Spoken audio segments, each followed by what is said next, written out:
लेकिन मेरे भाई एक बार थोड़ा सोच के देख, तू आईआईटी एडवांस की तैयारी कर रहा है और उसमें सीटें कितनी लिमिटेड है कि 12 घंटे अगर मैं डेली पढ़ लूंगा तो आईआईटी मेरा आराम से निकल जाएगा। तो आपकी प्रिपरेशन इनफेक्टिव रह जाएगी। आपको रियलिटी जानना बहुत जरूरी है। अब वो टाइम गया जब आप चीजों में बैलेंस ढूंढने लग जाओ। अगर आप मेरे से जानना चाहो कि इस प्रॉब्लम को अप्रोच कैसे करें, तो बेस्ट अप्रोच ये रहेगी, दिन रात मेहनत करी, 14-14 घंटे रोज पढ़े और फिर भी आईआईटी नहीं मिला। अरुण आपकी तरह ही एक हार्ड वर्किंग स्टूडेंट था। 2023 के अंदर आईआईटी के अंदर जाना चाहता था, बट उसका ये ड्रीम ही रह गया। और सबसे ज्यादा शॉक में थे उसके टीचर्स, उसके रिश्तेदार, उसके पेरेंट्स, जिन्होंने दिन रात उसे मेहनत करते हुए देखा था। असलियत में अरुण के साथ दिक्कत ये थी कि उसने अपनी प्रिपरेशन के टाइम पर कुछ चीज़ों को रियलाइज ही नहीं किया।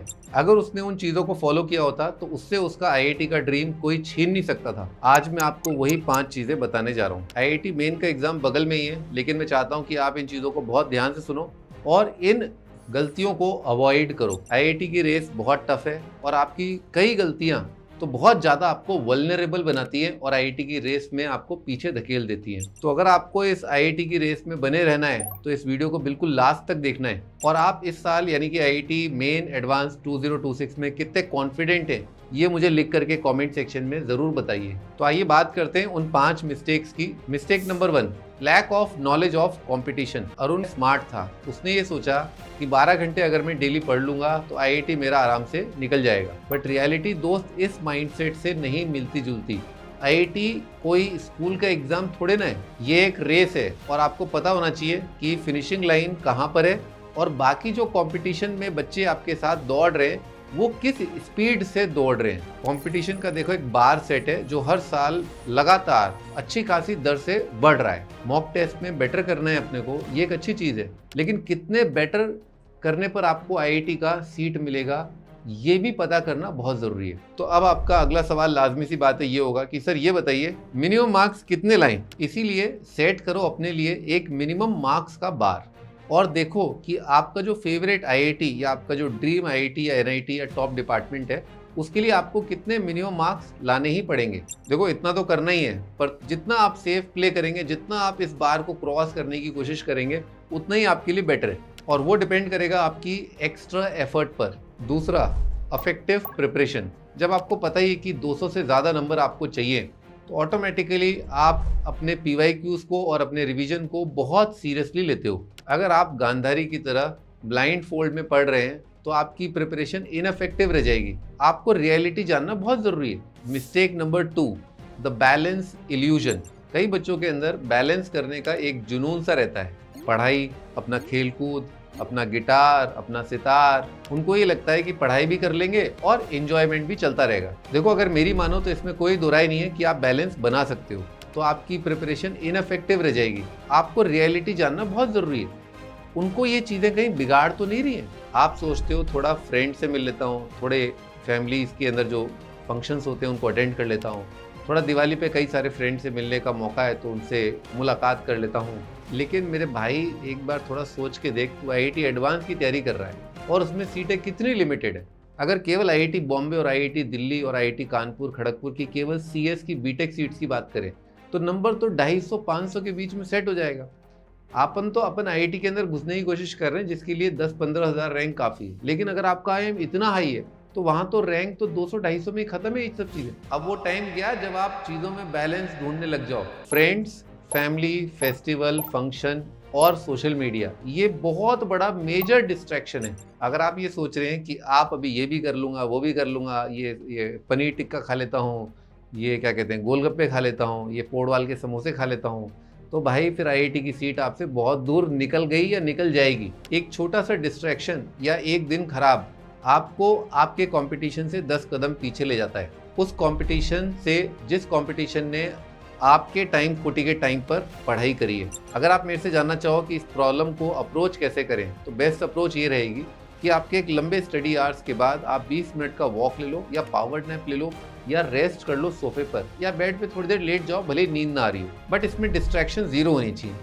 क्योंकि अगर आप मोबाइल फ़ोन पे चले गए, सोशल मीडिया पे चले गए, तो कब आपका tin tin tin tin tin करके 2-3 घंटे साफ हो जाएंगे। बट डिस्ट्रैक्शंस को ज़ीरो रखना है।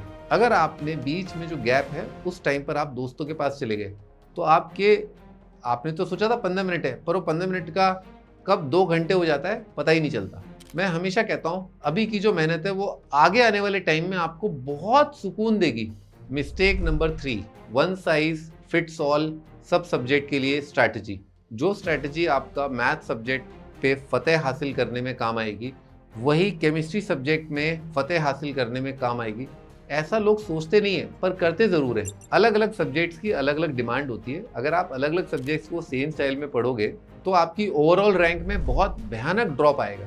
फिजिक्स में डिमांड होती है कॉन्सेप्चुअल क्लैरिटी की और एप्लीकेशन की।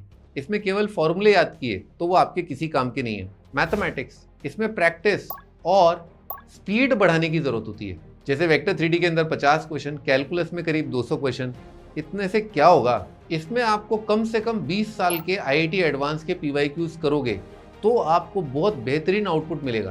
केमिस्ट्री डिमांड करती है retention and reaction flow. Chemistry बहुत वॉलेटाइल होती है, इसको रेगुलरली रिवाइज करना है और NCERT की एक एक लाइन को अच्छे से समझना है। एक एडिशनल प्रॉब्लम ये भी है कि खरबूजे को देख के खरबूजा रंग बदलता है। एक बच्चे ने अपनी एक स्ट्रैटेजी पर अमल किया, फिर अपने दोस्त की स्ट्रैटेजी देखी, फिर अपनी दोस्त की स्ट्रैटेजी को फॉलो करने लग गया। देखो, स्ट्रैटेजी को बार बार चेंज करोगे तो आपकी स्पीड सिलेबस को कवर करने में, मास्टरी हासिल करने में बहुत स्लो हो जाएगी। एक स्ट्रैटेजी चुनो, उस पर विश्वास रखो और एग्जाम जब पास हो तब तो ऐसा कतई नहीं करना है कि स्ट्रैटेजी चेंज कर रहे हो। मिस्टेक नंबर 4, टिक टिक टिक टिक टिक टिक टिक टिक टिक टिक, इसकी रिस्पेक्ट न करना। प्लीज रिक्वेस्ट है भाई, देखो एग्जामिनेशन के अंदर टाइम लिमिटेड है तो आपको घड़ी को अपने या तो दिल में बिठा लो या सामने रख लो। कुछ तो करो, सामने रखोगे धीरे धीरे दिल के अंदर घड़ी सेट हो जाएगी। कई सारे स्टूडेंट्स एक टास्क फिनिश होने से पहले अपने आप पे कई सारे टाइम लिमिटेशंस लाद देता है। सबसे बड़ा तो ये है कि अगर अभी सिलेबस मेरा फिनिश नहीं हुआ है तो मैं फुल लेंथ मॉक टेस्ट नहीं दूंगा। अपने मन में सेट कर लेता है जब मेरा 80% सिलेबस हो जाएगा उसके बाद मैं मॉक टेस्ट देना स्टार्ट करूंगा। और जब शुरू करते हैं तब without time limit 150 question solve करने बैठ जाते हो, पर 3 घंटे के अंदर 100 क्वेश्चन भी नहीं हो पाते हैं। तो इसका मतलब क्या, आपकी प्रिपरेशन जीरो हुई ना। तो इसका मतलब क्या है, आपको मॉक टेस्ट अभी शुरू करना है। अगर आपका सिलेबस केवल 30% भी हुआ है दोस्त, तो एक टेस्ट दे के देख ले, वो आपका पार्ट टेस्ट हो सकता है। टाइम बाउंड प्रैक्टिस भी डेली करनी है। कम से कम दिन में एक बार 30 मिनट के अंदर 10 क्वेश्चन करने की फाइट मारो। मॉक टेस्ट देने के बाद उसका एनालिसिस ढंग से करना है, उसके लिए टाइम चाहिए होता है। तो फॉर एग्जांपल अगर आपने एक टेस्ट दिया जिसमें ड्यूरेशन था 3 आवर, तो आपको उसका एनालिसिस करने के लिए भी 3 घंटा देना होगा। Mistake number 5, no active learning and execution. एक कॉमन हैबिट जो मैंने एस्पिरेंट्स के अंदर देखी है वो है जब वो क्वेश्चन सॉल्व करते हैं तो उसका सॉल्यूशन देख लेते हैं और सॉल्यूशन देख करके उनको लगता है कि उन्हें कॉन्सेप्ट समझ में आ गया, मैं आगे बढ़ सकता हूँ। सच ये है कि आप शैलो लर्निंग कर रहे हैं, यहाँ तक कि कई बार तो हॉलो लर्निंग कर रहे होते हो। आप अपने दिमाग को कंफर्ट जोन में ही रहने देना चाहते हो। तो जब भी आपको क्वेश्चन हल्का सा भी डिफिकल्ट लगता है तो तुरंत आपका माइंड आपको बोलता है देख ले सॉल्यूशन, देख ले ना, देख ले क्या हुआ, अरे देख ले भाई, आ गया समझ में, आ गया। और ये सॉल्यूशन देख करके आपको एक इल्यूजन मास्टरी का फील होता है। और इसी वजह से एग्जाम के अंदर जब थोड़ा सा भी कॉन्टेक्स्ट चेंज होता है या थोड़ा सा डेटा चेंज होता है तो आंकड़ी न बांकड़ी टाएं टाएं फिस, आप एक्चुअल प्रॉब्लम सॉल्विंग डोले डेवलप ही नहीं कर रहे हो। तो आपको ये नहीं करना है। अगर आपसे क्वेश्चन सॉल्व नहीं हो रहे हैं तो भाई कम से कम 15-20 मिनट स्ट्रगल तो कर, अलग अलग अप्रोचेस ट्राई कर। अगर मजबूरी आन पड़ी है तो डिराइव कर फॉर्मूला। जब तक तू स्ट्रगल नहीं करेगा तब तक रियल लर्निंग हो ही नहीं सकती। हर एक क्वेश्चन को सॉल्व करने के बाद अपने आप से पूछो ये क्वेश्चन आप क्यों सॉल्व कर पाए, इसके पीछे का कोर कॉन्सेप्ट था क्या। और अगर क्वेश्चन गलत हुआ है तो ये पूछो कि ये गलती किस वजह से हुई। वजह कैलकुलेशन हो सकती है, वजह कॉन्सेप्चुअल हो सकती है। लेक्चर के बाद बिना देखे लिख करके कॉन्सेप्ट को एक्टिव रिकॉल से रेनफोर्स करो।